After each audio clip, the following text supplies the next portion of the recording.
You're plunging headfirst into a world of moaning, murmured prayers, and the occasional burning at the stake. Medieval Europe's tangled relationship with sex. Fair warning, survival isn't guaranteed. If you're a peasant, childbirth alone could end you. If not that, there's leprosy, the Inquisition, or a jealous noble with a sword. But you're here now, and there's no turning back. Before settling in, take a moment to like this if it genuinely moves you on. Tell me where you're watching from and what time it is. I'm always curious how late you stay up for this. Dim the lights, maybe turn on a fan for that soft hum, and let's ease into tonight's journey. You open your eyes in a one-room cottage that smells of wet straw, wood smoke, and something you'll later learn is boiled turnip surprise. You're born into the 13th century rural France, Saxony, or somewhere near England. It's all mud, sheep, and yelling. From your first breath, your body isn't really yours. It's a sign sponge. Every twitch, itch, and burgeoning desire is watched not just by your parents or your village priest, but allegedly by God himself. By the time you can walk, sermons reduce your anatomy to two brutal truths. It's shameful, and it will betray you. Lust is a cardinal sin.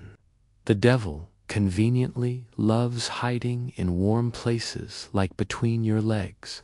The church doesn't merely discourage sexual pleasure, it fears it. Why? Because desire, they say, short-circuits reason. Your soul rides your body like a nobleman on a horse. If the horse bolts toward temptation, rider and mount both crash. Still, the horse is frisky. People are people. No amount of Latin scolding can erase the basic drive to get naked with someone else. This tension between instinct and doctrine plays out daily in marriages, monasteries, even art. Despite the heavy religious messaging, people are still having sex, and not always in ways that earn a clean conscience or result in a baby. You grow a little, 11 or 12, and begin to feel things. The priest says lust leads to hell, but then there's Marjorie, the flaxen-haired baker's daughter, who once smiled when you tripped over a goose. Suddenly, you're praying more often, though it isn't helping. You're told to repress. That's the answer. Cold baths, fasting, long walks while reciting psalms, anything but confronting your desires. This isn't just personal discipline, it's doctrine. Celibacy, especially for clergy, is spiritual purification, a way to rise above the animal. Yet, in reality, many priests are bedding housekeepers, confessing it later, and being forgiven sometimes for a small fee. Sex is framed as a necessary evil. Its only sanctioned purpose is procreation, and even then, only within marriage. Pleasure, suspicious, moaning, downright heretical. Anything beyond missionary position is unnatural, though we'll explore that rabbit hole later. Your role as a sexual being is tightly scripted, and the script is written by men who believe heaven watches your every move. But here's the twist. The church doesn't speak with one voice. St. Augustine thought original sin was passed through semen, a deeply unsettling idea. Thomas Aquinas, meanwhile, offered nuance. Sexual pleasure isn't inherently evil, just in need of proper ordering. Scholars still debate how seriously these ideas were taken outside the pulpit. Were most people terrified of hell over a little premarital touching, or were they too busy surviving? A quirky belief, nighttime emissions were thought to be demonic. Visits specifically by succubi, seductive female demons.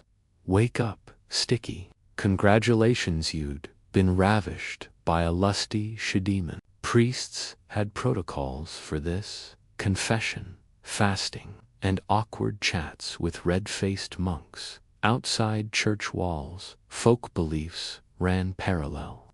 In the countryside, midwives and herbalists held their own wisdom about love and lust, maybe, involving stars or love charms stitched into sleeves.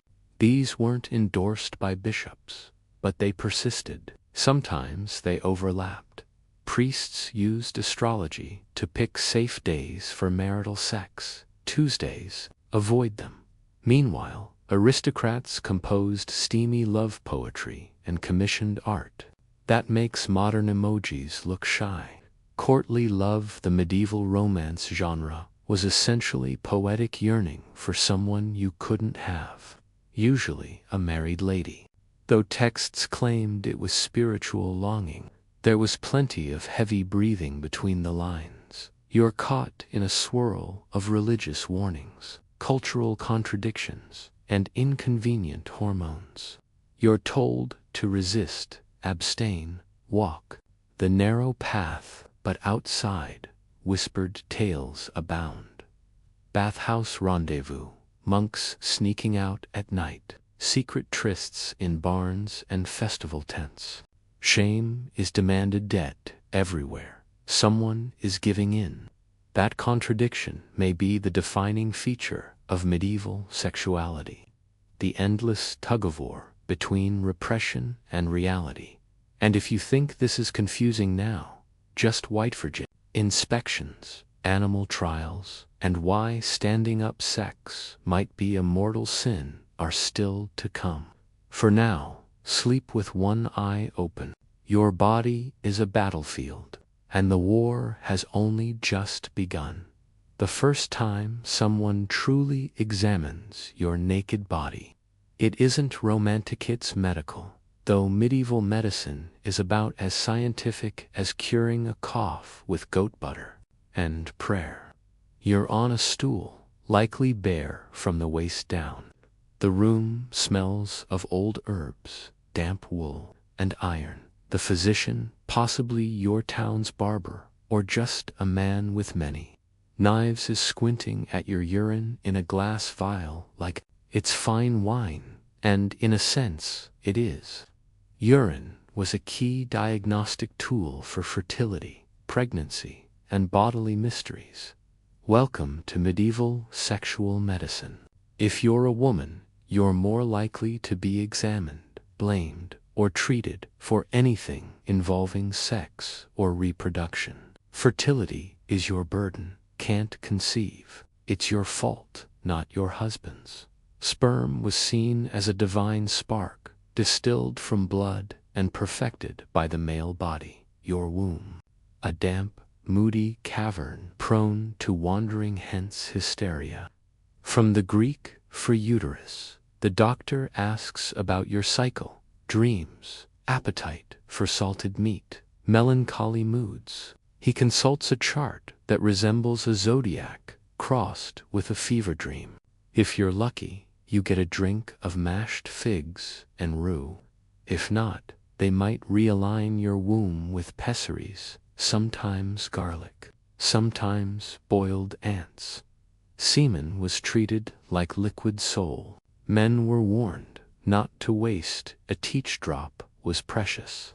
Women's bodies, by contrast, were seen as cold, leaky, and unruly, needing that warm essence to function. Oddly, some believed women had greater sexual desire to counteract their internal coldness, but acting on it. Heaven forbid, trying to conceive with no luck. Enter fertility tests. For women, insert a garlic clove vaginally overnight. If your breath smells garlicky by morning, your reproductive passage is open. For men, drink wine mixed with powdered dog testicles. Observe how semen behaves in water. Floats equals potent. Sinks equals trouble. There was also a widely held belief that both partners must climax for conception. Female orgasm wasn't just pleasurably, was necessary. Scholars debate how seriously this was taken. Either way, imagine explaining to a monk, "I'm not pregnant because I didn't finish." That conversation likely ends in an exorcism. Then there's the fringe stuff. Ground black cat bones as aphrodisiacs, badger teeth worn as libido charms, roasted owl under your pillow for irresistibility.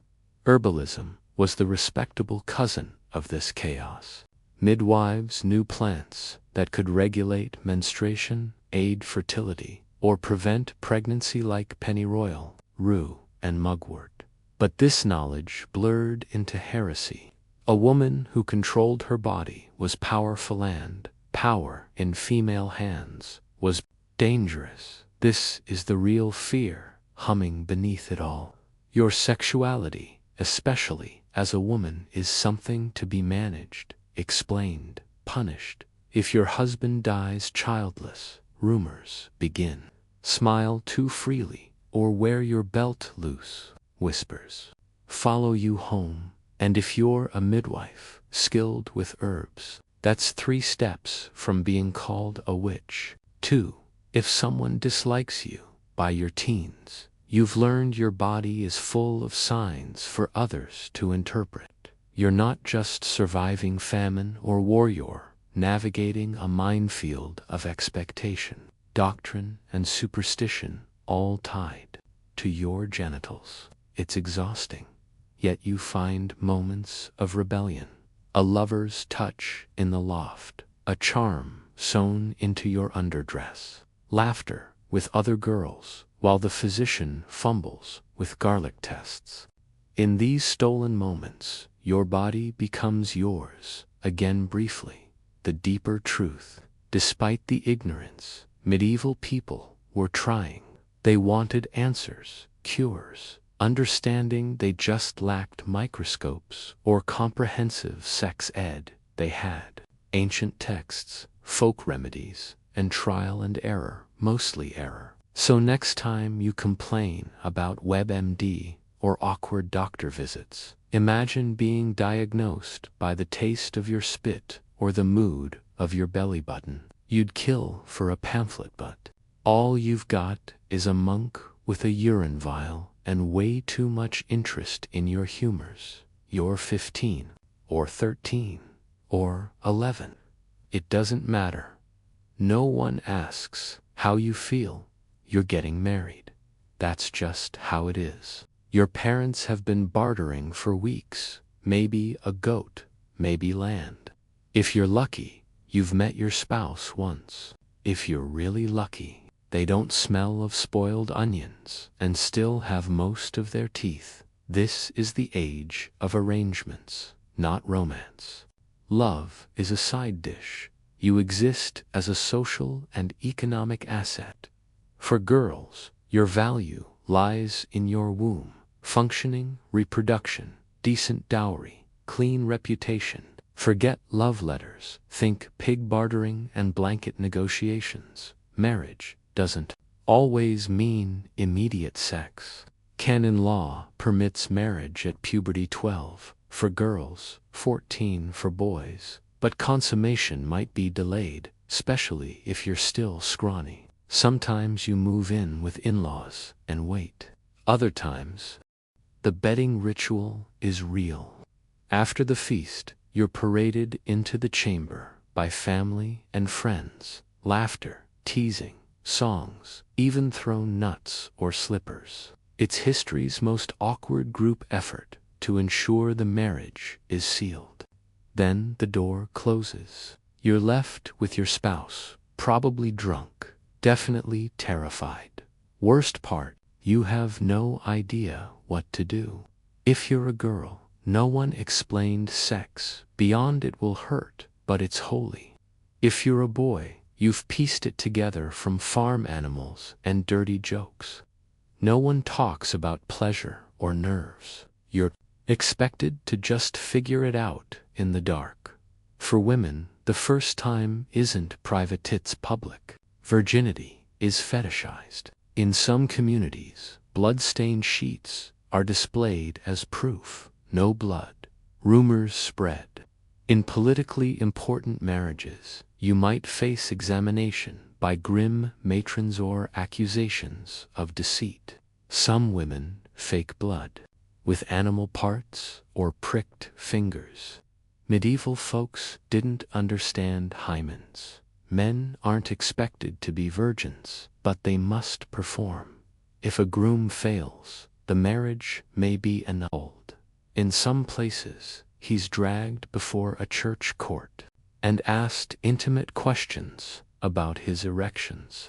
Sometimes, witnesses are assigned to observe and report. Baka, nightmare reality show. Age shocks modern minds. Early teen marriages were common among nobility. Longer childbearing years meant more heirs. Think Game of Thrones, minus magic, plus real blood. Peasants often waited until late teens or 20s. They needed to save, build, acquire livestock. But the church still pushed its ideals: marriage as sacrament, divine order. Yet out in the fields, people skipped ceremony, handfasting, joining hands before witnesses was common. No priest needed. The church hated this. Premarital sex also happened often, usually revealed by pregnancy or scandal. If a girl got pregnant, the man was expected to marry her or pay support. Refuse, her family might sue him in church court, where sex lives were dissected with chilling detail: who initiated, where, how many thrusts. Sex education was almost non-existent. You learned from gossip, crude songs, or scribbled manuscript drawings. Nobles might read Muncathard guides with zero hands-on experience. These warned against lust, unnatural positions, and sex on holy days: Monday, fine; Friday, forbidden; Sunday, during Lent, sacrilegious. Your baby might be born with a feticcio. They weren't joking. A quirky detour. People believed. Sex timing influenced baby traits. Want a brave son? Do it during a thunderstorm. A beautiful daughter? Face east. Twins. Get acrobatic and chant to Saint Anne. Scholars chalk this up to seeking control in a random, fearful world where death loomed, childbirth killed, and desire was dangerous. So you tiptoe, obey rituals, laugh at the feast, smile at your betrothed. Try not to cry when the door closes, and maybe, just maybe, you find something tender in the dark. A trembling hand, a calming breath, something human beneath all the rules. The metal is cold, too cold. It bites into your skin with every breath. You shift, but it doesn't budge, clamped tight. This isn't a punishment device, at least not officially. This is a chastity belt, or so the story goes. You've heard the myth: iron underwear, locked by a husband's key while he crusades, the ultimate symbol of sexual control. But here's the truth: chastity belts, as imagined, are likely Victorian-era fabrications. Some metal belts exist in museums, but most date to the 15th century or later, and many are 19th century morality exhibits or novelties. Were they ever used? Probably not widely. They're impractical: breeding infection, bruising, bathroom nightmares. More likely, they were symbolic warnings, parodies, or even erotic gag gifts. Yet the idea took root because it fit medieval anxieties, especially about women's sexuality. For noble girls, virginity was a family asset, your body a negotiating chip. You were watched, letters read, steps shadowed, not for your safety, but your value. This obsession spawned herbal tonics to cool lust, spiked corsets, scolds, bridles, virtue badges sewn into dresses, each a tiny shrine to the idea that desire must be erased. But parallel to this was a raucous undercurrent, bawdy tales, trickster lovers, and Chaucer-esque farces, where friars hide under beds, and wives outwit jealous husbands. Public morality clashed with private behavior. Then there's the Virgin Mary conceiving without sex, the impossible standard. Real women were expected to be fertile, yet non-sexual, desirable, yet chaste, available only on others' terms. A maddening paradox. Historians debate how much was rhetoric versus real pressure. Were women locked up for a flirtatious glance? Sometimes, but more often, it was a quiet grind of internalized fear, double standards, and whispered confessions for daydreaming about the blacksmith's apprentice. In some religious communities, girls as young as teens were married to Christ, veiled like brides, cloistered in convents to be safely holy. Yet even convents weren't always chaste. Even within marriage, rules followed you, sanctioned positions, procreation-only purpose. Forbidden Days saints didn't want you doing it on their feast. Enjoy yourself too much. You'd explain that in confession, yet people still did it frequently, joyfully, secretly. The church was powerful, but not omnipresent. It couldn't stop a smirk behind a veil or a tryst in the millhouse. Forbidden fruit is always the tastiest. So here you are, told to guard virtue with your life, yet your worth lies in being desired. No iron underwear can resolve that paradox. You lie awake, wondering if your thoughts are sinful, if your desires condemn you, if anyone else feels this confusion. They do, but no one says it out loud. The belts may be fake, but the fear is very, very real. The air in the cloister smells of wax, old stone, and lavender ore. Whatever's growing behind the kitchen, you shuffle in soft sandals, robes whispering. You're supposed to contemplate God, discipline, chastity. But let's be honest, you're thinking about Brother Matthias monks. Have bodies that don't vanish with shaved heads and vows. Monastic life, with its silence and structure, often magnifies desire rather than eliminates it. You rise before dawn, fast, pray 7 times, purge impure thoughts with labor and cold baths. You try, you really do. But then Brother Matthias brushes past in the scriptorium, his sleeve grazes yours and something stirs, not just lust, something lonelier, deeper, a hunger for connection. Your path to holiness now feels like a tightrope over earthly temptation. Monks are meant to be celibate, but many aren't. Medieval people knew it. Records confirm clerical celibacy was more ideal than reality. By the 12th century, the Church pushed enforcement, but inconsistently. Some clergy kept housekeepers as unofficial wives. Others had liaisons behind abbey walls. Jokes about priests with too many children abounded. Monastic life, in theory, was retreat from chaos.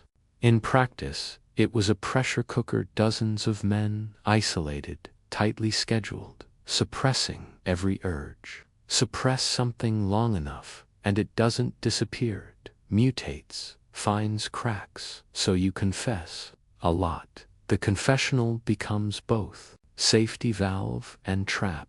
You whisper failings, promise reform, and return the next week.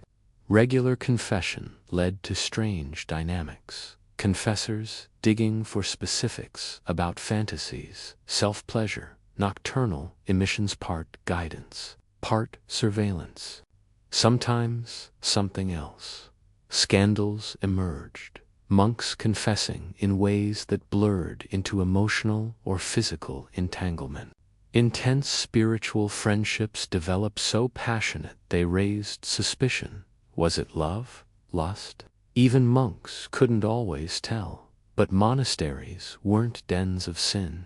Many monks lived disciplined lives, copying texts, caring for the sick, praying, yet they were human.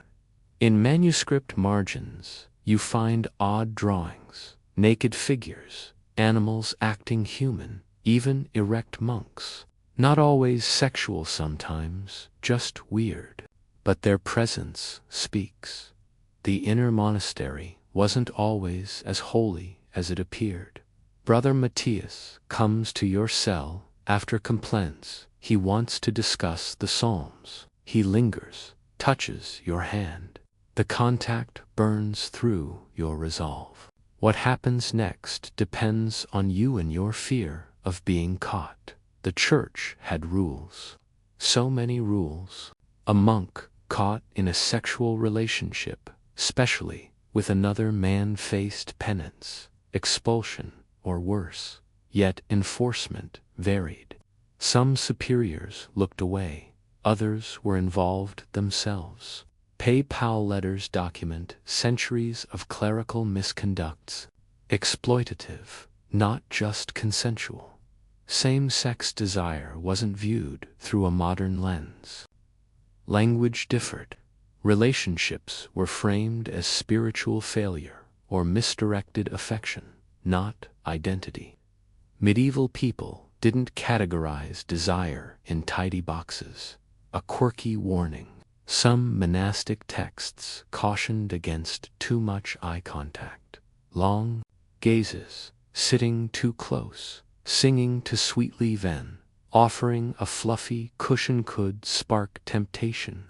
In a world regulating every movement, kindness became suspect. Yet, amid rigidity, quiet connections bloomed shared humanity, understanding. Not all desire ended in sin. Some ended in poetry, tender Latin love letters between monks that survive. Today, whether acted upon or not, the emotions were real.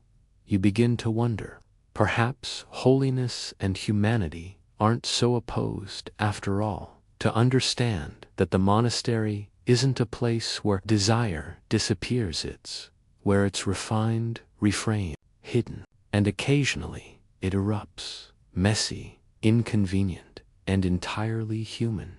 Eventually, maybe you're caught, or maybe you leave. Or perhaps you spend the rest of your days burying the memory beneath layers of prayer.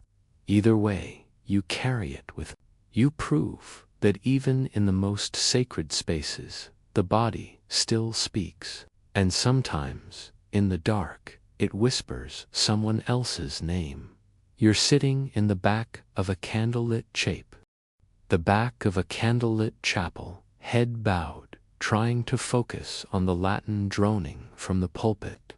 The incense is thick tonight, clinging to your skin and seeping into your clothes. It's warm, and you're tired, but your eyes keep drifting, not to the stained glass or the crucifix, but to the edges of the prayer book before you.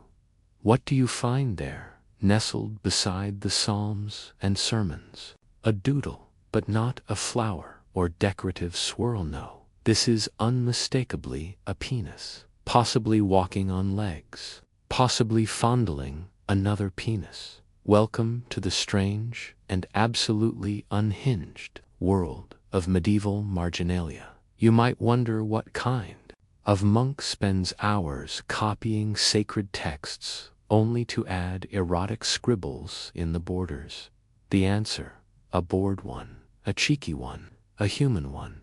While the main text may be scripture, law, or medicine, the margins are something else entirely, a chaotic playground for satire, fantasy, and forbidden thoughts. These aren't official statements. They're whispers, rebellions, inside jokes, tucked into the corners of holy books, marginalia those, tiny illustrations and notes, curled along manuscript edges reveal more about the real mindset of the medieval scribe than any theological treatise ever could.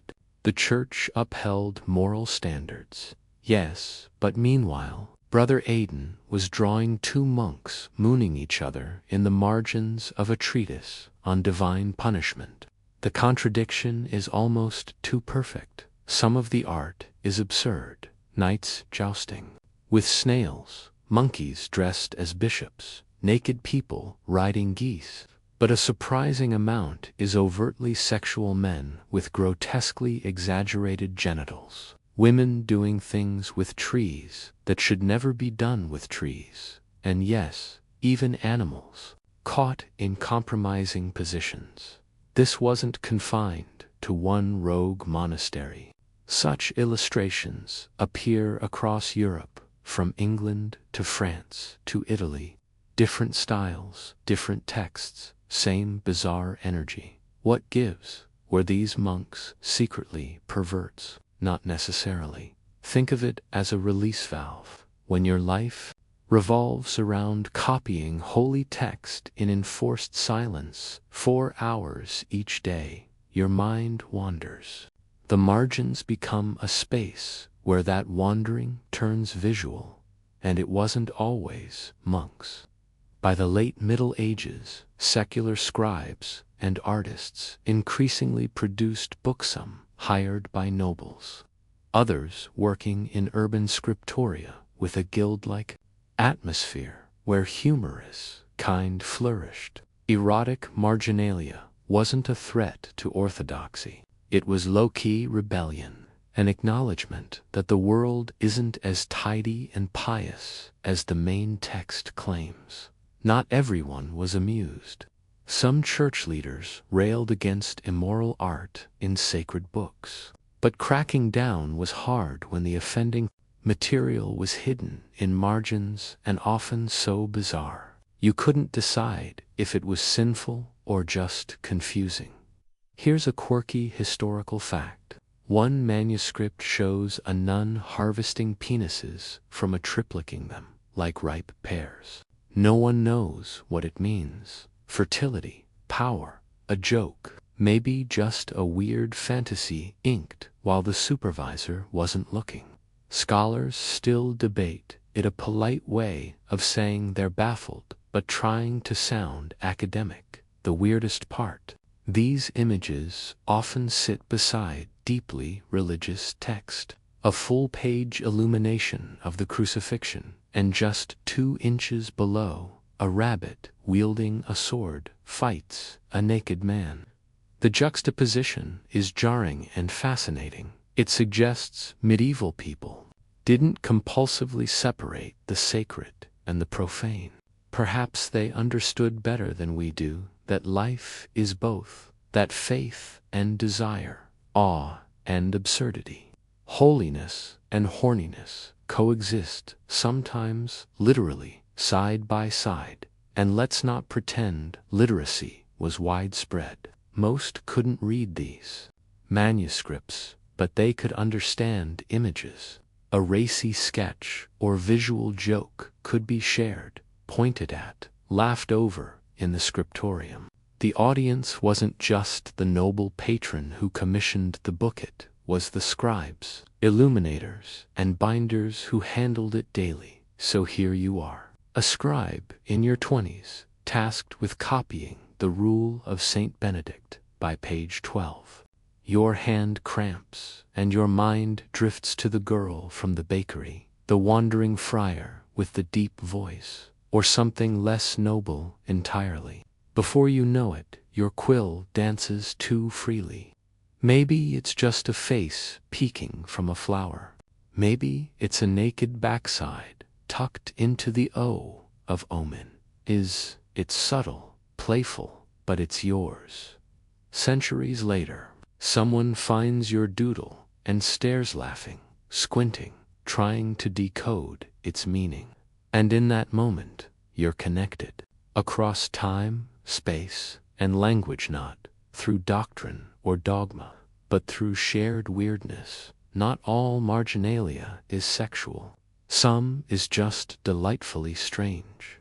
But the sexual bits remind us, even in an age obsessed with purity and restraint, people were still people with fantasies, boredom, and a wicked sense of humor.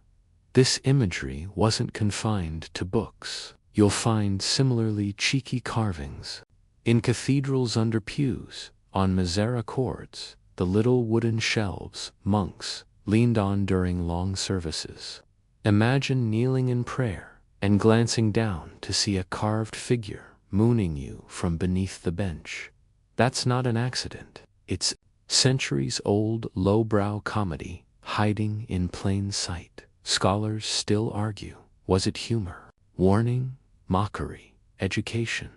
We may never know, but the fact these images exist, hidden in holy books and carved into sacred spaces, tells you everything about the era's contradictions. So next time you imagine the Middle Ages as cold chastity and rigid morality, think again. Somewhere in a quiet scriptorium lit by flickering candlelight, a monk bites back a grin as he inks a chicken with human legs into the corner of a psalter. Because even holiness needs a little mischief now and then. The heat hits you first, not just warmth from the fires, but a thick, wet heaviness in the air. Steam rises from a copper cauldron, mingling with herbs, wet skin, and candle smoke. You step into the bathhouse, clothes already clinging. Around you, people lounge in the haze, laughing, splashing, rinsing, soaking. This isn't a grimy, medieval cesspit. It's a place of leisure, community, and sometimes sex. Bathhouses were surprisingly common in medieval Europe, especially in cities. The Romans perfected public baths, and their medieval heirs didn't let the idea fade. From Paris to Prague, they served as hygiene hubs and social salons. Forget the myth that medieval people didn't bathe. They bathed plenty, sometimes daily, depending on class and location. They just lacked plumbing and tic-tac-ready skincare routines. What they had: bath attendants, communal tubs, and lots of strategically placed towels. You ease into the warm water, sighing as heat loosens your muscles.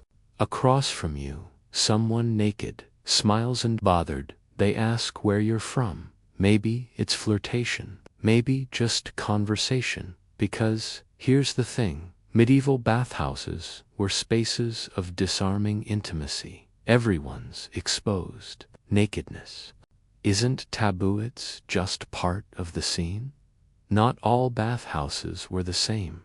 Some were co-ed, others had separate hours. Some attached to inns and taverns. Others were high-end establishments offering food, wine, and musicians. You might rent a private tub with your spouse, or sneak in with someone else's. And here's where things get slippery, literally and figuratively.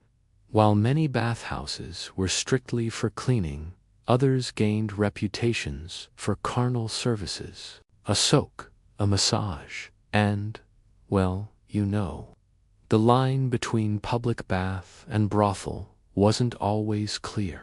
In some places, they overlapped entirely. Take 15th century southern Germany. Badstuben bathhouses were sometimes run by married couples, the wife as bath attendant, the husband handling food and maintenance. Totally respectable. But in bigger cities, records mention serviced baths or heated companionship.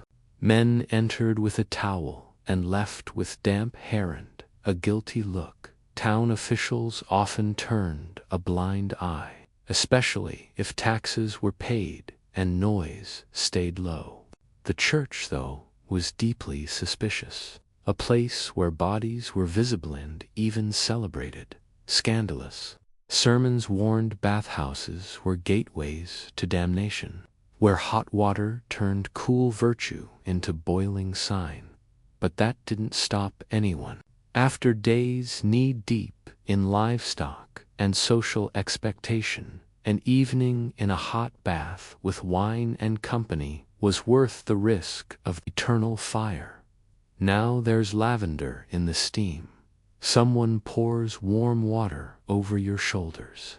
You're suddenly aware of your skin, their fingers brushing yours, the low hum of voices punctuated by laughter. There's closeness here, physical, sensory, but not always sexual.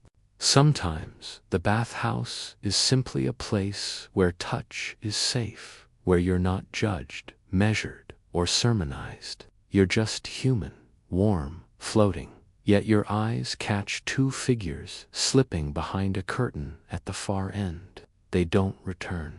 You exchange glances with the attendant. She shrugs and brings you more wine. Here's a fun fringe fact. Some cities developed bathhouse slang, a code used by staff and regulars. A long rinse might mean a full-body massage. A double bucket could imply more than one visitor in the same tub. Historians have uncovered some terms, though meanings are debated. The point is clear. Medieval people weren't clueless about pleasure. They were discreet mostly, but discretion only goes so far. By the late Middle Ages, as plagues and religious reform spread, bathhouses fell out of favor. Cities shut them over fears of disease. Preachers denounced them as dens of vice.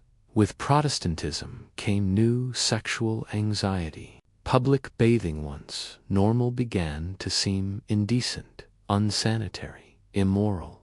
Yet, in earlier centuries, bathhouses were woven into daily life, not just for cleanliness, but as social crossroads. You might meet a merchant, a noble, a midwife, a monk. Gossip flowed as freely as water. Deals were struck, alliances formed, and yes, love affairs began with a slippery handshake. Yet, in earlier centuries, bathhouses were woven into daily life, not just for cleanliness, but as social crossroads. You might meet a merchant, a noble, a midwife, a monk. Gossip flowed as freely as water. Deals were struck, alliances formed, and yes, love affairs began with a slippery handshake. Beneath the surface were bathhouses, brothels in disguise. Not always. Some were strictly regulated, with fines for inappropriate behavior. Others leaned into their wink-wink reputation, offering private chambers behind the main tubs. The line shifted, shaped by local customs, economy, and who held the moral torch. Scholars still debate, were these spaces liberating or exploitative? For women working in bathhouses, some of whom were also sex workers, it could be both. A place to earn a living, wield soft power, but also where men with money held all the cards. Records show madams who ran bathhouses like empires, commanding respect and paying taxes like any business. Others show women prosecuted, abused, or forced into work they didn't choose. Tonight, though, you're just a visitor, another figure in the mist, letting the water lull you into forgetting the harsh world outside. Your skin prunes, limbs relax. Someone offers you a plum. You don't ask where it came from. Eventually, you step out, towel off, and redress in the cool evening air. Your clothes feel stiff after the bath's warmth. The outside world rushes. Back noise, dirt, the chill of night. But for a little while, you floated. You touched and were touched. You felt what it meant to be soft, bare, real. And in medieval Europe, that's as close as some ever got to freedom. The court is quiet, except for the distant sound of a lute being tuned. You sit on a wooden bench, in layers too thick for comfort, trying not to fidget as the lady 2 seats away tilts her head and sighs. You steal a glance. She's watching him, the young knight, with curls too perfect to be accidental, reciting poetry with practiced anguish that suggests he's rehearsed it in a mirror twice. You realize this will be one of those nights, a night of yearning, of love, unconsummated. Welcome to the maddening world of courtly love, a medieval invention so emotionally charged it could power a village with unfulfilled desire. Let's be clear, courtly love isn't about sex. Its lack of sex is the point. It's all about longing, beautiful, frustrating, poetic longing.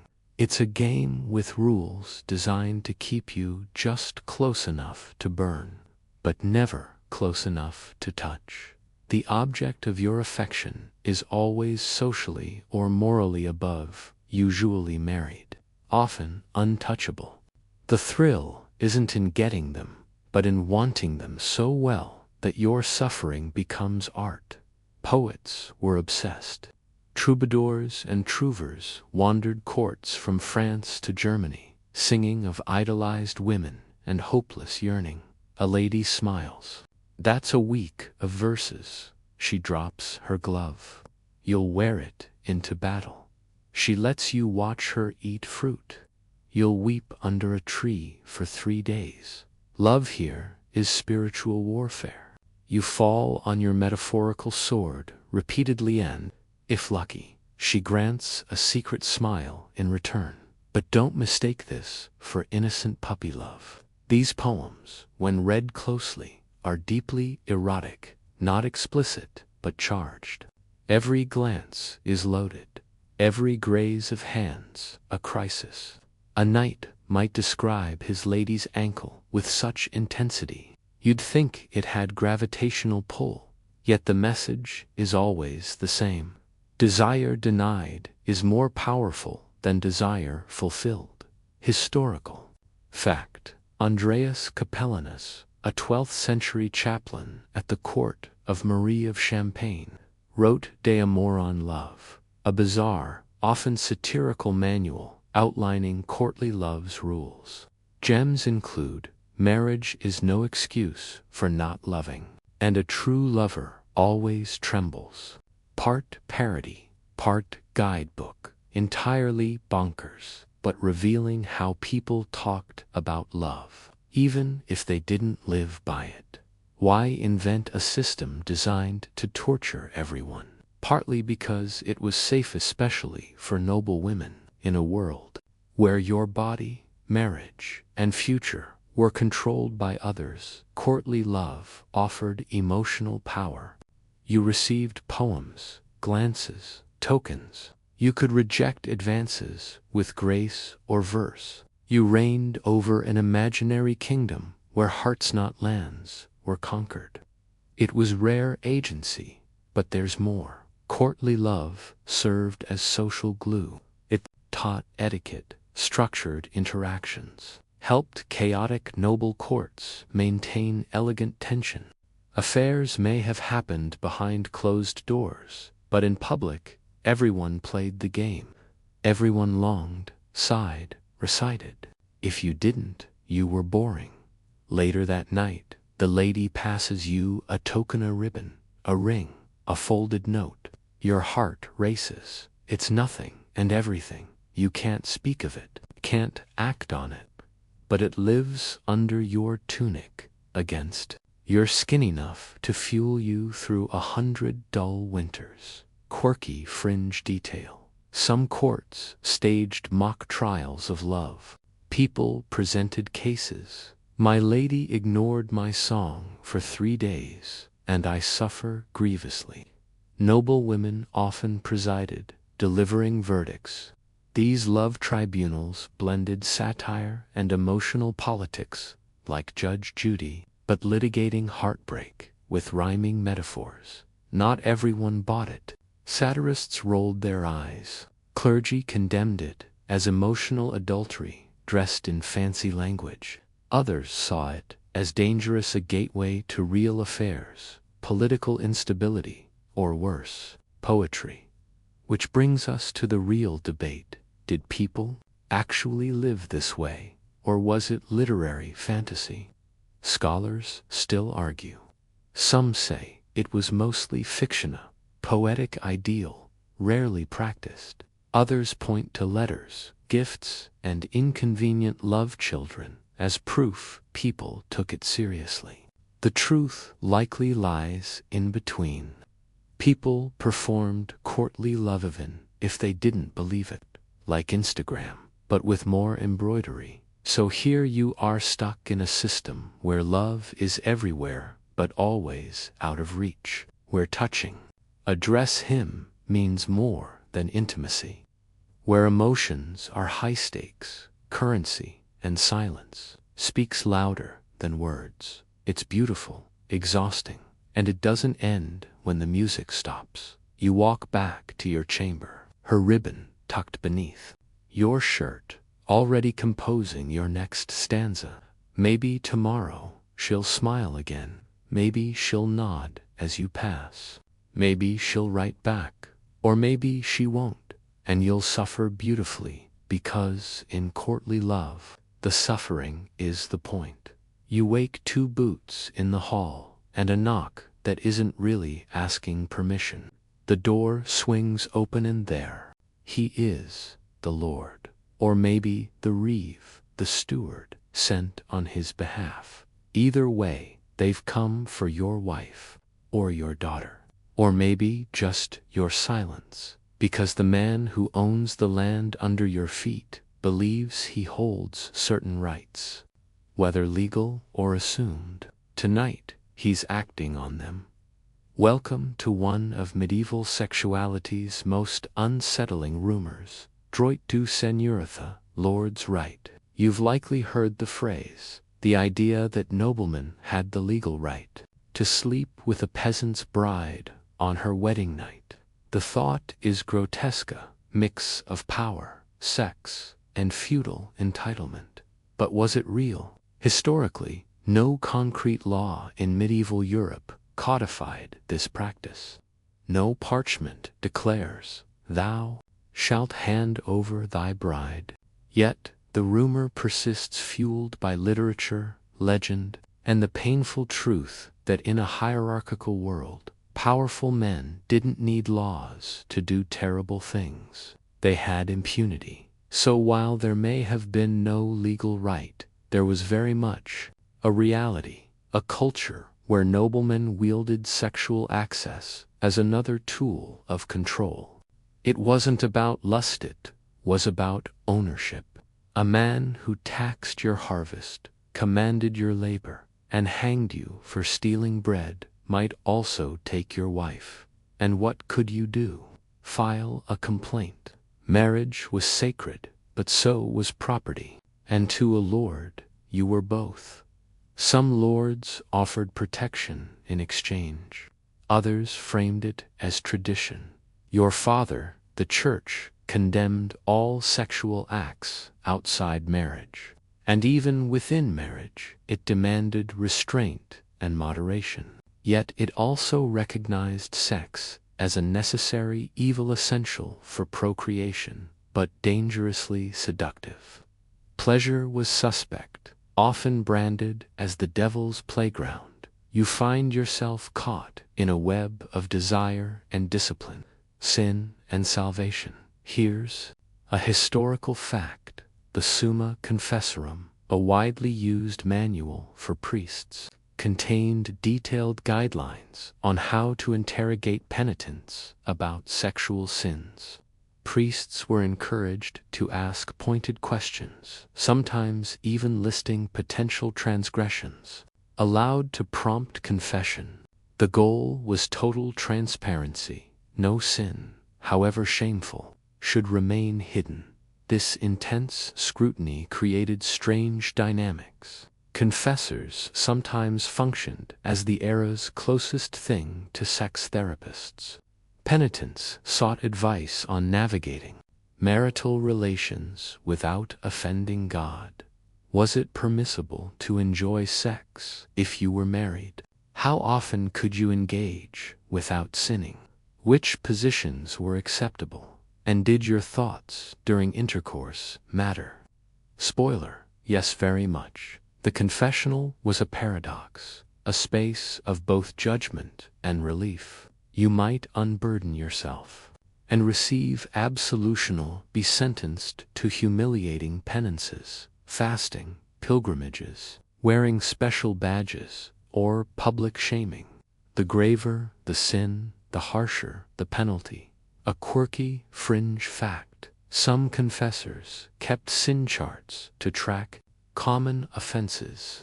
Lust always topped the list, but so did obscure transgressions, like bestiality or making love during forbidden hours. Some confessions were so vivid and bizarre that modern scholars struggle to tell whether they reflect real behavior or the era's deepest fears and fantasies. Historians still debate confession's role in medieval sexual culture. Did it regulate behavior and reduce sin, or did it breed an unhealthy obsession, turning natural desire into a source of anxiety and shame? Some see it as a tool of control, others as a negotiation between personal longing and religio. Imagine the relief of confessing a lustful thought and receiving forgiveness versus the crushing dread of admitting to adultery or sodomy. The stakes were high. The confessional was a battleground of conscience. You realize it wasn't just about morality, it was about power. The church defined sin, granted forgiveness, and demanded obedience. It shaped not only what people did, but how they thought about their own bodies and desires. So you leave the chapel, heart lighter, but mind tangled, aware that every glance, every touch, every fantasy carries weight far beyond the physical. You carry your sins like invisible chains, hoping for mercy, fearing judgment. And in this fragile balance of confession and concealment, medieval Europeans lived their most private truths, often in silence, often in fear, but always under the watchful eyes of faith. The barnyard hums with morning sounds: clucking hens, lowing cows, the occasional braying donkey. You step carefully over a stray chicken when hushed voices catch your ear. The topic: something shocking, bestiality, or, as medieval legal codes termed it, sins against nature. It's a crime that echoes through courts, confessions, and gossip alike, sending chills down your spine. In medieval Europe, laws against sex with animals weren't mere taboos, they were terrifyingly real. You might assume bestiality was a rare, whispered about fringe act. But surprisingly, accusations were common, often less about actual behavior and more about social control and religious panic. The church and secular authorities viewed it as a grave sin, a sign that society's moral fabric was unraveling. If humans blurred the boundary between species, what did that imply about divine order? Courts imposed severe punishments: death, public humiliation. Trial records from France and Germany recount bizarre cases: a man accused of attempting intercourse with a donkey, a woman charged with fondling a pig, even entire villages under suspicion. The legal language is explicit, the outrage deafening. But here's the twist. Scholars argue many accusations were scapegoating. When crops failed, plagues spread, or harvests faltered, blaming deviant sexuality offered a simple explanation. Fear needed a target: marginalized individuals, servants, outcasts, those already suspected of witchcraft, became convenient villains. Bestiality charges could be weaponized. The Church's horror wasn't just about the act, it was about the symbolic rupture. Medieval cosmology relied on strict hierarchies: God above man, man above animal, male above female. Crossing these lines threatened cosmic harmony. Bestiality was chaos incarnate, a nightmare demanding harsh correction. Interestingly, some texts reveal nuanced debates. While all condemned the act as sinful, medical and theological writers questioned intent and consent. Could animals consent? Was bestiality deliberate sin or madness? These inquiries, though framed theologically, not psychologically, show medieval attempts to grapple with desire and responsibility. A quirky fringe fact: rumors abounded of animal lovers attending secret nocturnal Sabbaths, where shape-shifting and forbidden acts occurred. These tales, often tied to witchcraft accusations, blurred human and beast in ways that fueled paranoia. Did anyone truly believe them? Scholars debate it, but the belief itself had deadly consequences. This fear tied into broader anxieties about sexual order: who, with whom, how, and why. Bestiality was the ultimate violation, an abomination, requiring public punishment to reassure society that God's law still held. Did these fears shape daily life? Likely.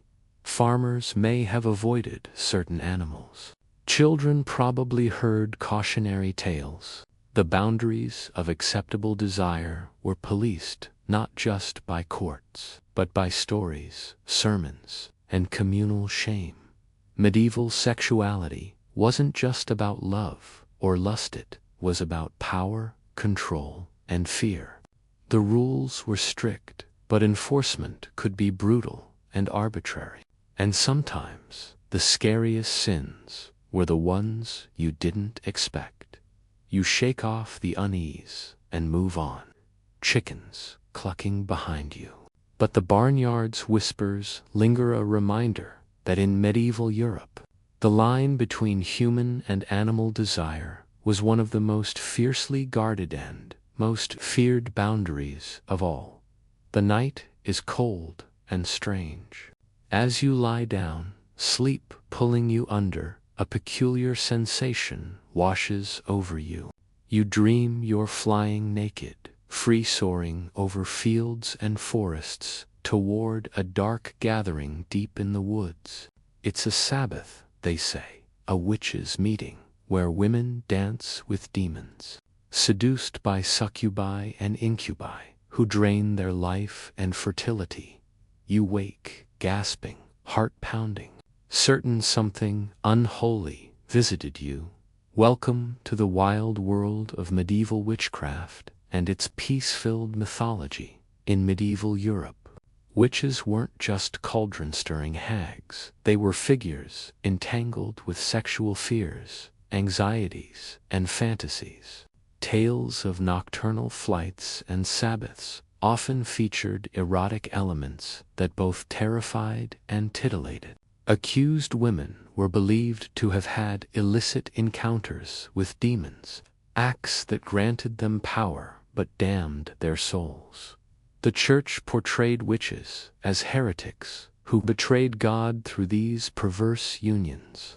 But folklore, confessions, often extracted under torture, and popular imagination painted vivid scenes: women flying naked through the sky, engaging in orgiastic rites, exchanging fluids with demonic lovers. Sexuality here was both feared and fisha. It may sound like pure superstition, but it wasn't harmless. Accusations of demonic intercourse were central to witch trials, leading to arrest, torture, and execution. The narrative held that these women willingly abandoned human relationships for carnal pacts with the devil, trading souls for pleasure.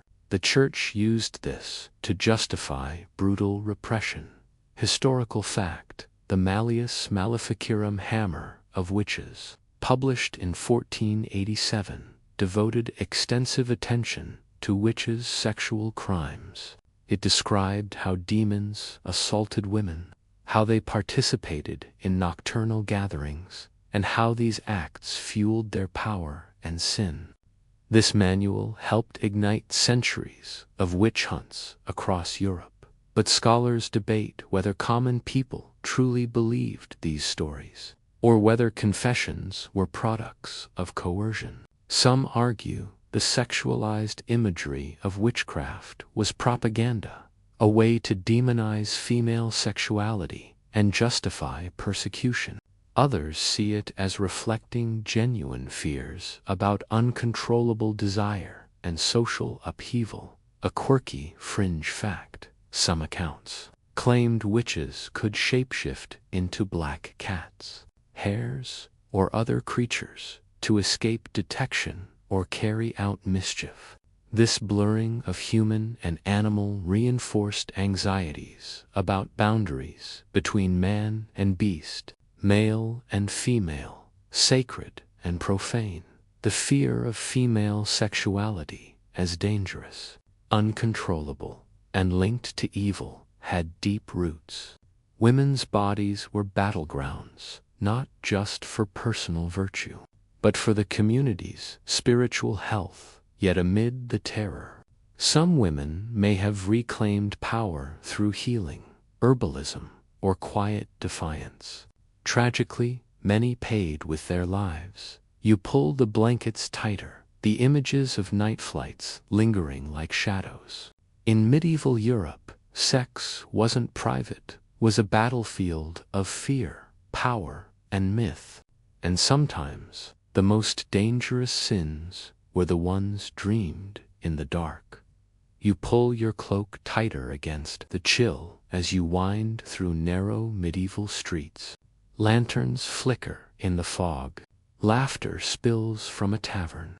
Tonight, your mind drifts to something less straightforward. In these alleys and shadows, gender and desire bend in unexpected ways. You might assume the Middle Ages enforced rigid roles. Men fought, women sewed. Everyone knew their place. But history complicates that.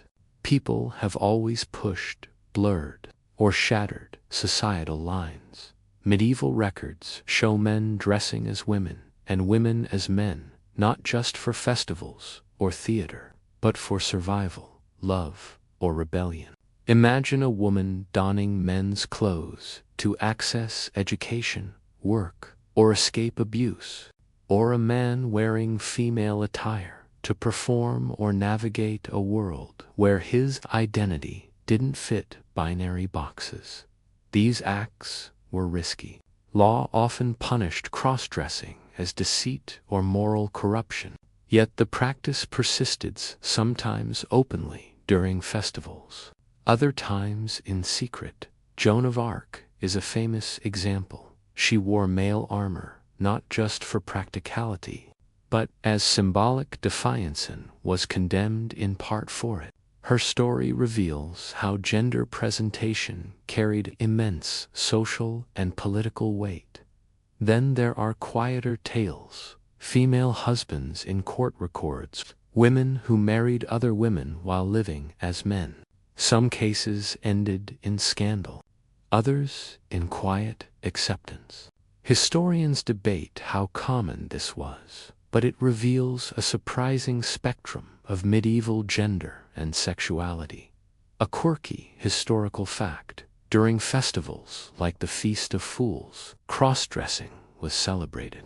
Social hierarchies flipped, gender roles reversed. People wore masks, swapped clothes, mocked authority. These moments offered release and a glimpse of fluidity beneath rigid norms. But outside festivals, consequences could be severe.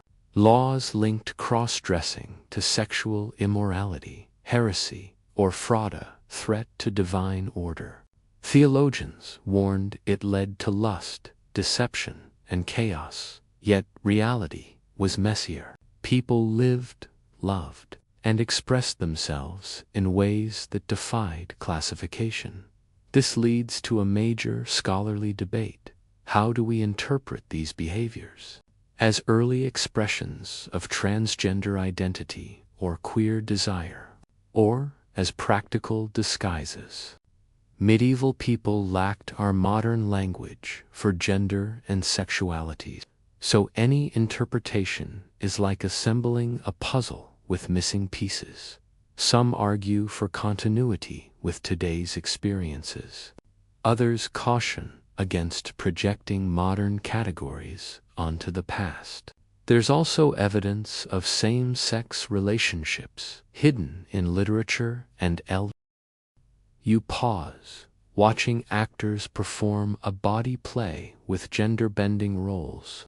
The crowd roars. For a moment, the rigid world softens and something freer blooms.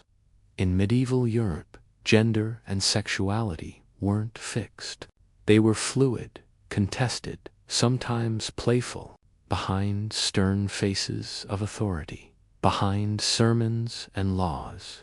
People lived their truths in shadow and light, and you wonder, walking on, how many stories remain untold, hidden in folds of fabric, turns of phrase, or flickers of lantern light.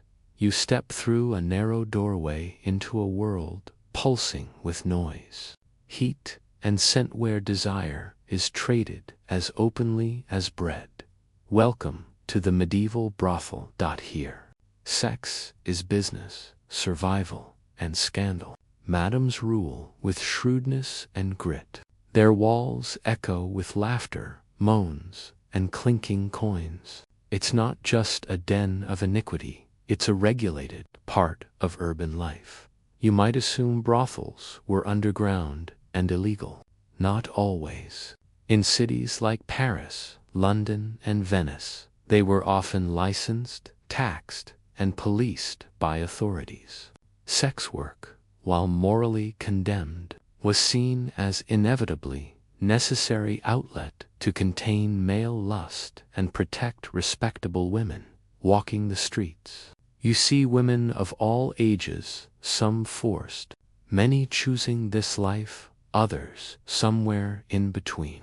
They wear modest clothes, blending with market-goers, yet always aware of their trade. Madams are formidable, negotiating with officials, protecting their workers, managing clients. They command respect and fear. There's tension between control and freedom. Some women gained rare autonomy, owning property, building networks. Others were trapped by debt or violence. The red light district wasn't monolithic. It was a living, shifting ecosystem. The church condemned brothels as devil's houses, and crusades sometimes raided them. Yet city leaders pragmatically tolerated them to regulate sexual activity and prevent worse abuses, a quirky historical fact. Some brothels posted rules like modern codes of conduct: no fighting, no stealing, strict hours. Violations meant fines or expulsion. Some even had sex manuals advising on hygiene, client relations, and technique. It was surprisingly professional, and the money mattered.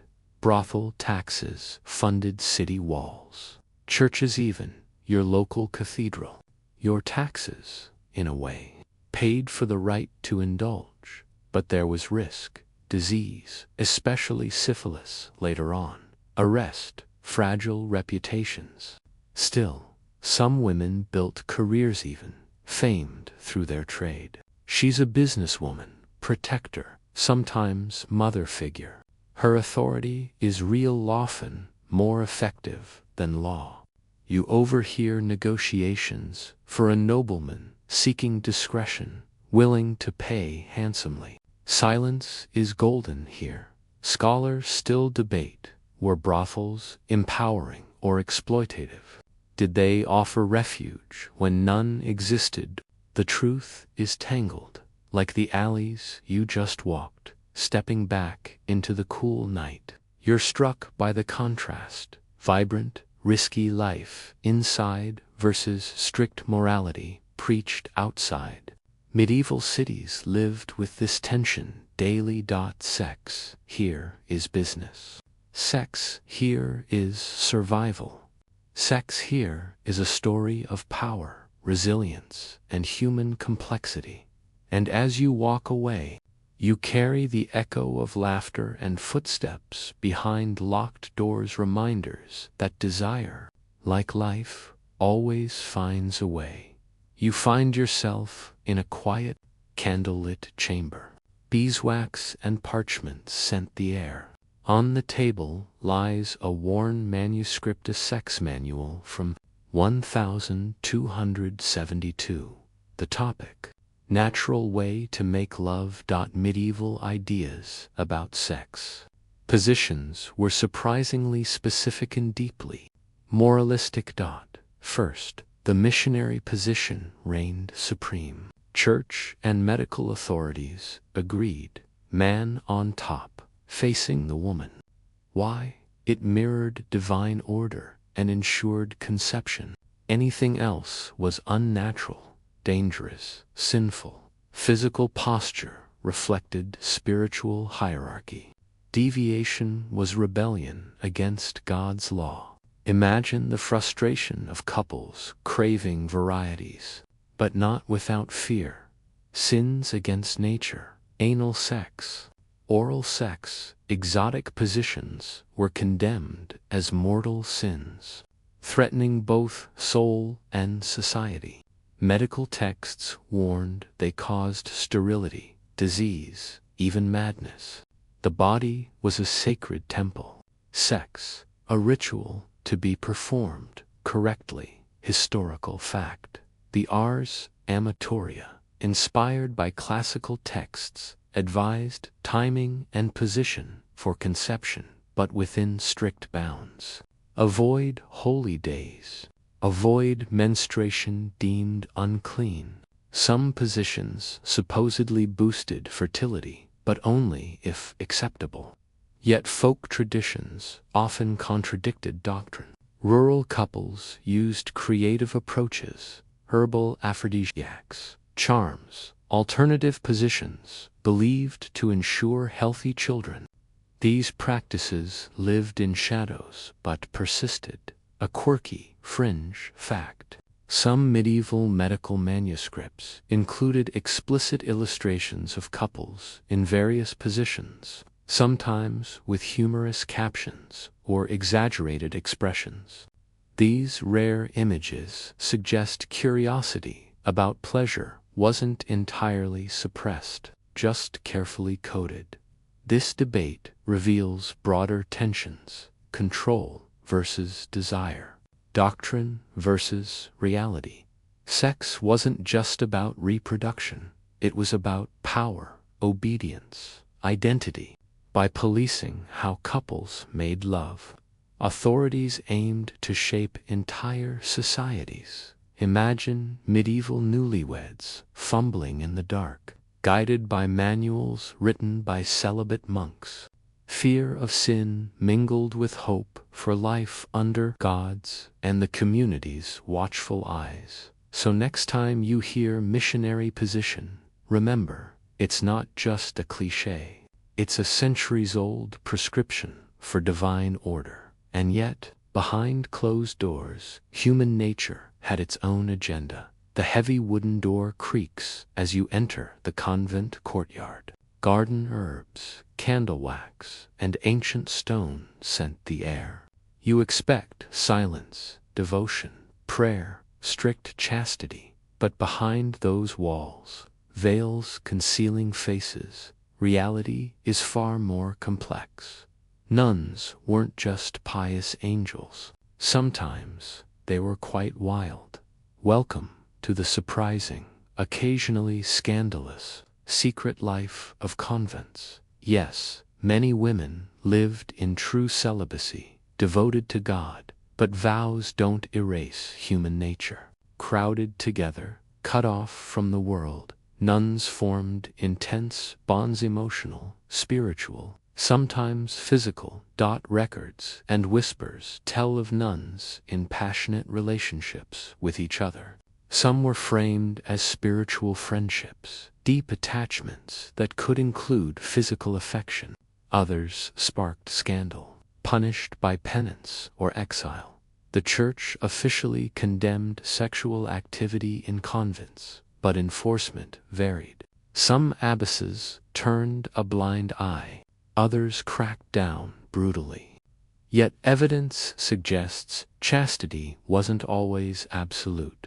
One infamous 13th century case involved a nun accused of having a secret lover, another woman. The scandal triggered trials and investigations. Letters from convents reveal such relationships, though risky, weren't unheard of. The closed environment fostered intimacy and secrecy. A quirky fact: medieval medical texts advised nuns on suppressing dangerous desires, fasting, prayer, cold baths. Some convents employed midwives to treat hysteria, a diagnosis often tied to female sexuality and emotional excess, beyond same-sex bonds. Convents held women struggling with vows. Some secretly gave birth. Others fled to marry or rejoin secular life. The tension between duty and desire was constant. Not all convents were alike. Some were centers of learning, offering education and relative autonomy. Others were prisons for unwanted daughters. Sexual dynamics varied accordingly. Scholars debate how to understand convent sexuality. Were these relationships rebellion, survival, or genuine affection? Did convents offer rare space for female desire, outside male control, or reinforce patriarchal repression in another guise? Answers are as layered as the nuns' veils. Imagine a young woman, locked from the world, finding solace in another's touch, navigating the fine line between sin and salvation. The convent was both sanctuary and cage. As you pass cloistered gardens, soft laughter floats too light, too human for prayer. Behind those walls, life pulses, desires simmer, and sometimes, just sometimes, the veil of chastity slips. You're seated at a rough wooden table in a dim apothecary.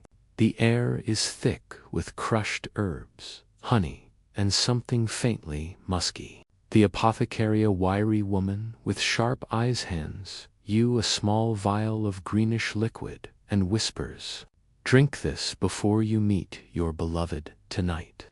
Welcome to the fascinating, fragrant, and sometimes baffling world of medieval love potions, aphrodisiacs, and sex magic. Medieval Europe believed certain foods, herbs, and concoctions could ignite passion, enhance fertility, or control desire.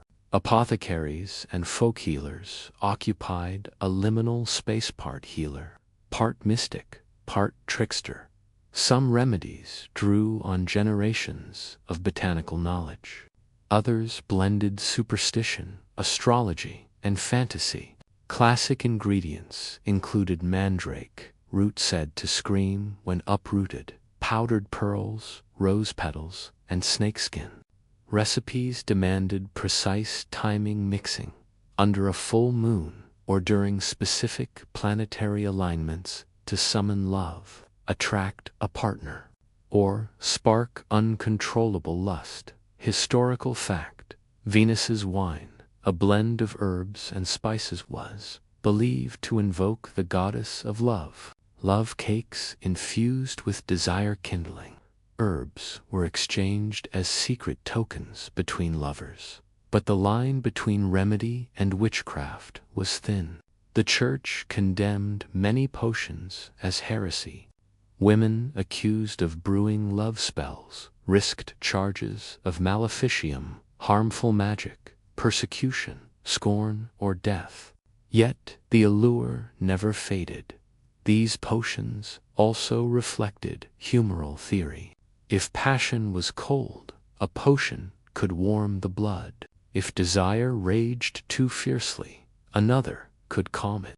Potions thus played dual roles, kindling and controlling, a quirky fringe fact.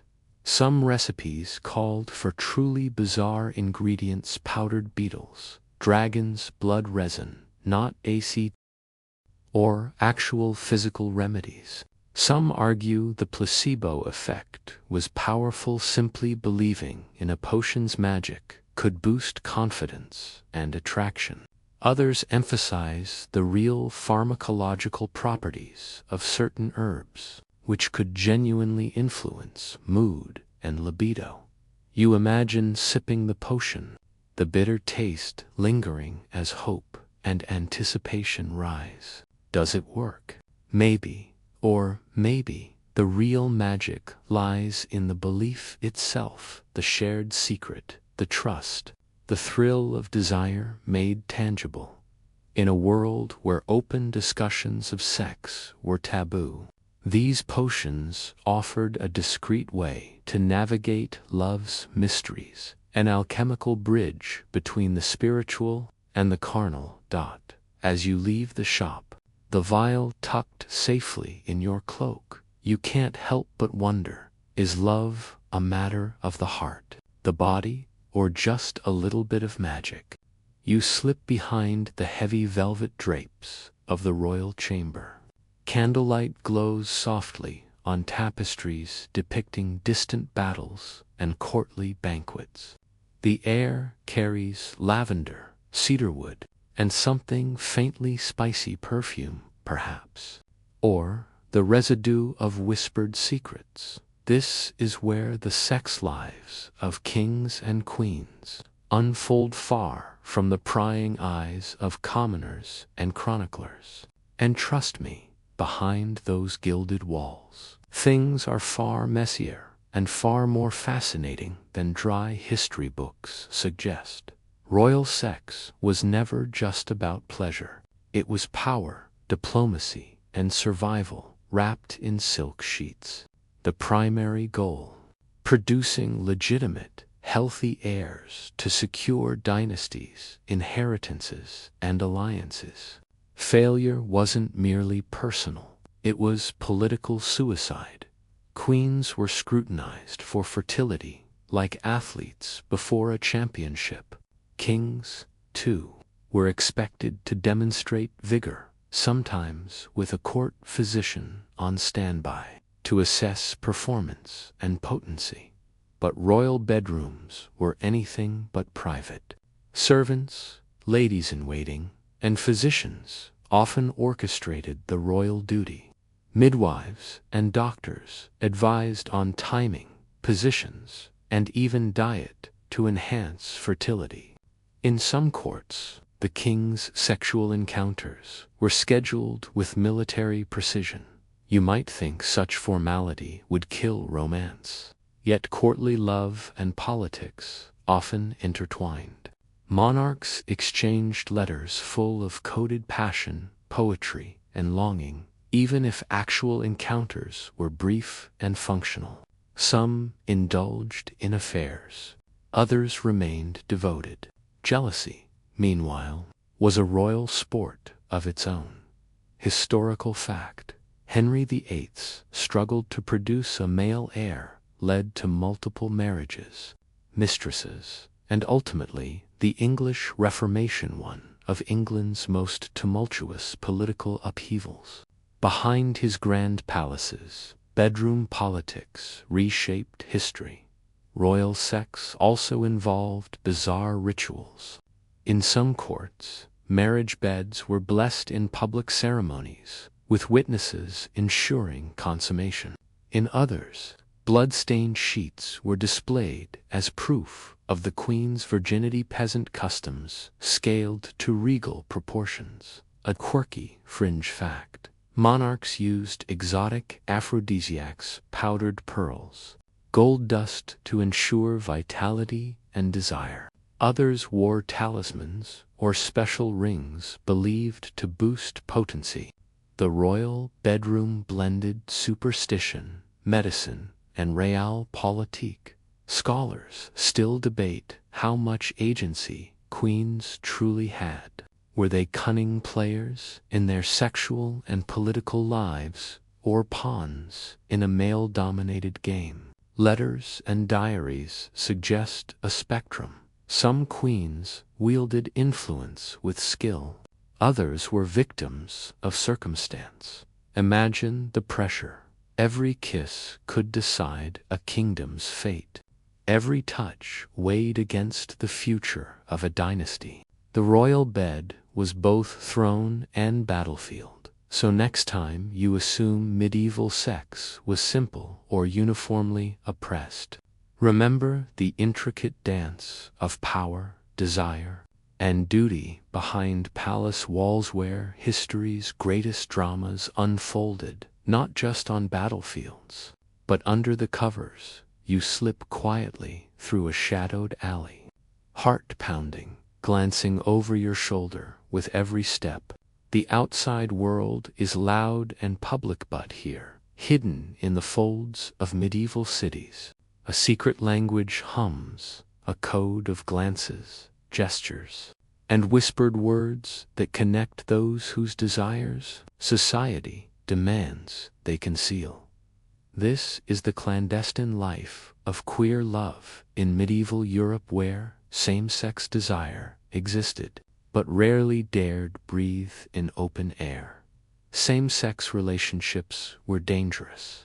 The Church condemned sodomy as a grave sin, punishable by excommunication, imprisonment, or death. Laws varied by region, but the threat of brutal penalties loomed large. Yet human desire is stubborn. Queer people found ways to love, connect, and sometimes resist. The challenge was language. Medieval Europe had no terms like gay or lesbian. Instead, people described sins against nature or unnatural acts, focusing on behavior, not identity. But that doesn't mean desire was invisible. It was encoded in literature, art, and daily life, sometimes subtly, sometimes boldly. Take the Carmina Burana, a 12th–13th century collection of poems that includes playful, Bodhi verses celebrating same-sex desire among both men and women. These works reveal a world where queer love could be both mocked and cherished, a paradox of marginalization and celebration. Some scholars argue that monastic life created spaces where same-sex affection flourished, whether emotional or physical. Within the strict confines of celibacy, letters between monks often express profound love and longing, challenging modern assumptions about medieval sexuality. Surprisingly, some towns had secret meeting places or rituals disguised as festivals, religious events, or guild gatherings where queer people could connect.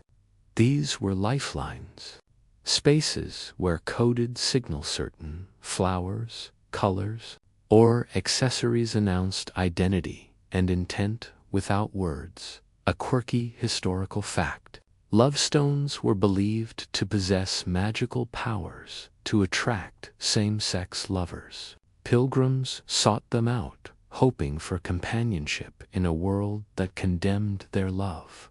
The risks were real. Church archives contain confessions revealing tales of betrayal, torture, and execution. Yet they also show resilience, a refusal to erase desire, a persistence of love even in the face of persecution. Historians still debate the extent to which medieval queer communities were organized or merely underground? Were same-sex desires expressed privately, or did they form recognizable subcultures? The answers remain elusive, but evidence points to a complex, hidden tapestry of lives lived in shadow and light. You pause under a flickering lantern, wondering about the courage it took to love in secret, to hold a hand, share a smile, risk everything for a touch. In medieval Europe, queer desire was not absent. It was alive-coded, whispered, and fiercely fought for. And though the risks were great, so too was the human need for connection. The candle flickers weakly as you sit in a cramped chamber with a medieval physician, a man who smells of herbs and sweat. You've come because you're worried. A rash, a burning sensation, swelling that won't go away, in a time before germ theory or antibiotics. Groin diseases are terrifying mysteries. Welcome to the perilous world of medieval venereal diseases, where doctors did their best to diagnose and treat what they barely understood. And where sex could be deadly, you might assume medieval people knew nothing of sexually transmitted infections. Not quite. They recognized symptom sores, ulcers, painful urination, and knew these afflictions spread through sexual contact. But their explanations blended humoral theory, divine punishment, and superstition. Doctors blamed corrupted blood, imbalanced humors, or even the stars. Medical texts warned against promiscuity, but also offered remedies, ranging from herbal salves to painful cauterization. Syphilis, the French disease, erupted in Europe in the late 15th century. But before that, other STs circulated, often unnamed or confused with leprosy or plague. Symptoms could be horrific: flesh rotting, disfigurement, eventual death. And the stigma was crushing. People with these diseases were often shunned, blamed, or imprisoned. Historical fact. Physicians sometimes used urine analysis, examining color, smell, and consistency to guess at illness. They might also check your pulse, ask about dreams, and assess humor imbalances before prescribing purging, bloodletting, or herbal concoctions. Treatments were often worse than the disease. Mercury, later used for syphilis, was toxic, causing tremors, tooth loss, even madness.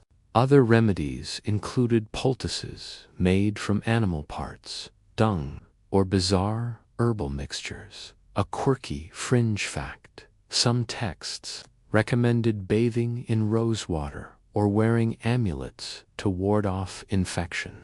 Others advised abstaining from sex during certain lunar phases to avoid disease. This blend of superstition and early medicine reveals how people clung to hope amid ignorance. Fear of disease influenced sexual behavior, at least in theory. Religious leaders preached abstinence as the only sure prevention. Condoms made of linen or animal intestines existed, but were rare and used mainly for contraception, not disease prevention. Stigma around venereal disease reinforced social control. Women, especially sex workers, were often scapegoated as vectors, justifying harsh punishments. Men's roles were less scrutinized, revealing deep, gendered double standards. Medieval cities sometimes quarantined the infected, but knowledge of transmission was limited. People relied more on prayers, pilgrimages, and folk cures than science. Scholars debate how widespread STS truly were and how much they shaped sexual norms. Some argue fear limited promiscuity. Others believe human desire proved stronger than caution. You leave the chamber, relieved for now, but aware of the shadow hanging over every touch, every encounter. In medieval Europe, sex wasn't just pleasure or duty. It was a gamble with your body, your health, and your future. You're standing in a dusty campout. But the reality is far messier. Welcome to the complicated, sometimes scandalous sex lives of medieval warriors. The ideal of the celibate knight is powerful, a holy warrior devoted to God, chastity, and martial glory. Yet letters, confessions, and anecdotes reveal many knights did not uphold this ideal. They engaged in affairs with camp followers, prostitutes, or local women, sometimes openly. Sometimes in secret. Camp followers women who traveled with armies provided food, laundry, nursing, and companionship. They were vital to military life. The church officially disapproved but tolerated their presence, recognizing the practical realities of long campaigns. Knights often sought their company to relieve stress and loneliness. Confession records show knights grappled with guilt over sexual sins, sometimes confessing to multiple encounters during campaigns. Spiritual ideals and bodily desires blurred in muddy fields far from home. Historical fact: Saint Bernard of Clairvaux, in his De Laude Novi Militia, in praise of the new knighthood, condemned sexual activity during crusades, urging purity. Yet letters from crusading knights describe Bodhi songs, romantic liaisons, and broken vows. It wasn't just heterosexual encounters. Homosexual acts, though harshly punished, occurred in military camps. Scholars debate their frequency, but trial records confirm their presence. The intense male environment fostered both deep camaraderie and sexual tensions. A quirky fringe fact: some crusaders carried love tokens, embroidered handkerchiefs, rings, or written vows from women back home or camp followers. These were prized reminders of affection amid violence. The tension between knightly ideals and earthly desires paints a vivid picture of medieval masculinity, both heroic and flawed. Knights aspired to holiness but remained human, with all the complexities that entails. Imagine a weary knight far from home, torn between vows and yearning, morality and survival. Campfires glow as tales of valor mix with whispered secrets. Celibate in theory, men with needs in practice, and in the dusty aftermath of battle. These contradictions lived in letters, confessions, and quiet moments beneath the stars. You find yourself in the public square, eyes fixed on a wooden platform draped in coarse cloth. Today's spectacle: public penance for a couple caught in an illicit affair. The air is thick with whispers, judgment, and the faint scent of wood smoke. Medieval Europe wasn't shy about shaming those who strayed from sexual norms. Punishments were public, painful, and designed to humiliate. Welcome to the harsh world of medieval sexual justice. Sexual transgressions, adultery, fornication, incest weren't just moral failings. They were crimes with social consequences. Church and secular courts often collaborated to enforce discipline.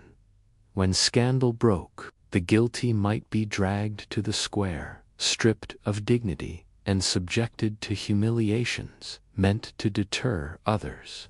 The chivalria raucous public shaming involves noise-making, mock trials, and sometimes physical abuse.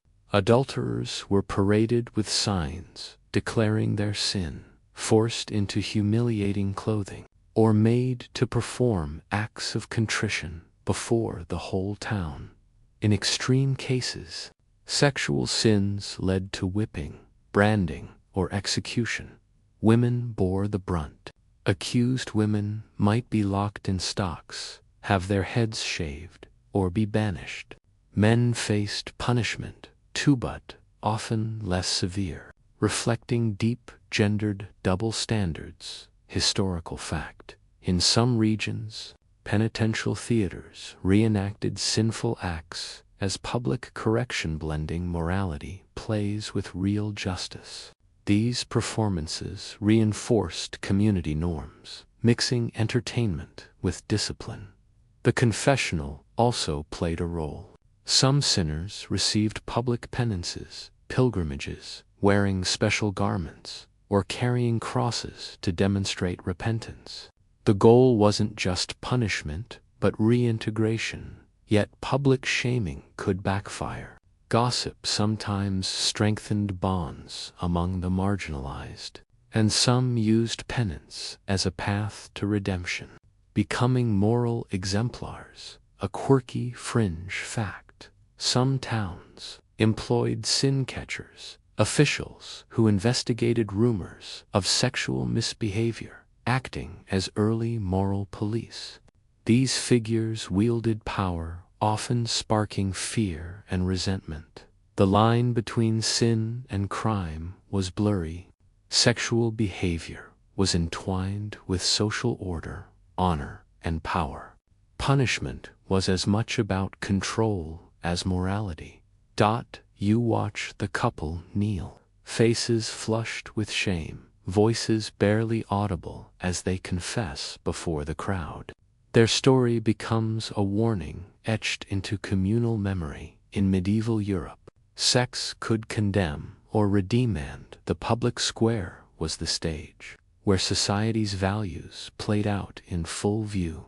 The night air is cool, but your skin prickles with unease. As you drift into sleep, the boundary between dreams and reality blurs. Suddenly, you're pulled into a vivid vision. Shadowy figures dancing around a fire, faces shifting between human and demonic. Cold, insistent hands press against your body. Succubi and incubi haunting your slumber. Welcome to the medieval world of sexual dreamscapes and demon lovers, where nocturnal emissions were fraught with spiritual terror and erotic mystery. Medieval people took dreams seriously, especially sexual ones. Dreams were seen as messages from God, the devil, or the soul itself. Nightmares of demonic seduction were dangerous signs, proof the devil preyed on the vulnerable, corrupting souls through lustful assault. The concept of succubi, female demons, and incubi, male demons, was widespread. These spirits were believed to visit sleepers, draining vitality and leading them into sin. Men who woke with erections or wet dreams feared supernatural violation. Unmarried women feared nocturnal assaults that could result in pregnancy or spiritual contamination. Historical fact: theologians debated whether nocturnal emissions required confession. Some saw them as involuntary and, thus, not sinful. Others warned that repeated dream scenes indicated spiritual weakness. Confessors' manuals included guidance for counseling the troubled. This fear fueled strange remedies. People slept with prayers, charms, or holy relics under their pillows. Priests performed exorcisms. Herbal baths and special diets were prescribed to calm body and spirit. A quirky fringe fact: medieval bestiaries linked certain animals, owls, bats, wolves, to these demons. Avoiding them at night was believed to ward off attacks. Dreams also inspired art and literature, blurring erotic fantasy and moral warning. Later works like the Hypneurotoma Polyphili drew heavily on these medieval ideas of desire, sin, and the supernatural. Scholars debate how seriously common people believed these tales versus how much they reflected elite anxieties. Some argue demon seduction stories were ways to explain and control natural urges in a repressive society. Others see them as genuine spiritual fears. For you, lying awake in the dark, this reveals a core truth. In the medieval mind, desire was never just physical. It was deeply entwined with faith, fear, and the quest for salvation. Nocturnal sins, demon lovers, erotic dreams, these were part of a culture where sexuality lived at the crossroads of body and soul. As dawn breaks, you wonder, did anyone ever truly rest easy in the arms of sleep? You step quietly through heavy velvet curtains into a room filled with warmth. Candlelight flickering on tapestries that have witnessed centuries of whispered secrets. You've made it through the tangled web of medieval sexuality, through fear, desire, repression, rebellion, and the endless dance between flesh and spirit. Now, it's time to breathe it all in, to reflect on what you've seen, to understand what it truly meant to live and love in medieval Europe. The world you've explored was paradoxical, messy, and deeply human. Sex wasn't just about pleasure or procreation. It was power, survival, shame, rebellion, and sometimes, surprisingly, joy. The Church's voice was loud and often harsh, demanding chastity, purity, and order. But beneath that authority pulsed a reality of desire no decree could fully suppress. You've witnessed the cruelty of virginity tests and public penance, but also tender secrets shared in cloistered convents or whispered in bathhouse steam. You've seen love ritualized into longing or reduced to transaction in brothels. You've peered behind royal doors to watch dynasties born from political necessity and passion entwined with duty. Medieval sexuality was never simple. It was shaped by fear of damnation and by the resilience of human longing. The strictures of society created space for rebellion through marginalia. Forbidden loves whispered in secret. Desire found a haven when it had to hide in shadows. Here's a final, quirky fact. Despite all the rules, restrictions, and sermons, medieval people wrote thousands of poems, songs, and stories celebrating love and lust in all their forms. They laughed, cried, ached, and dreamed, just like us. The debates you've encountered, from the nature of sin to the reality of queer lives, remind us that history is never black and white. It's a tapestry of contradictions, where faith and flesh, power and passion, fear and freedom are forever intertwined. So as you close your eyes tonight, remember this: medieval Europe was not a time of repression alone. It was a world of complex, rich, and deeply human experiences where love, lust, and desire beat beneath the surface, resilient and alive. Thank you for joining this journey through a past that still speaks to us today. Sweet dreams.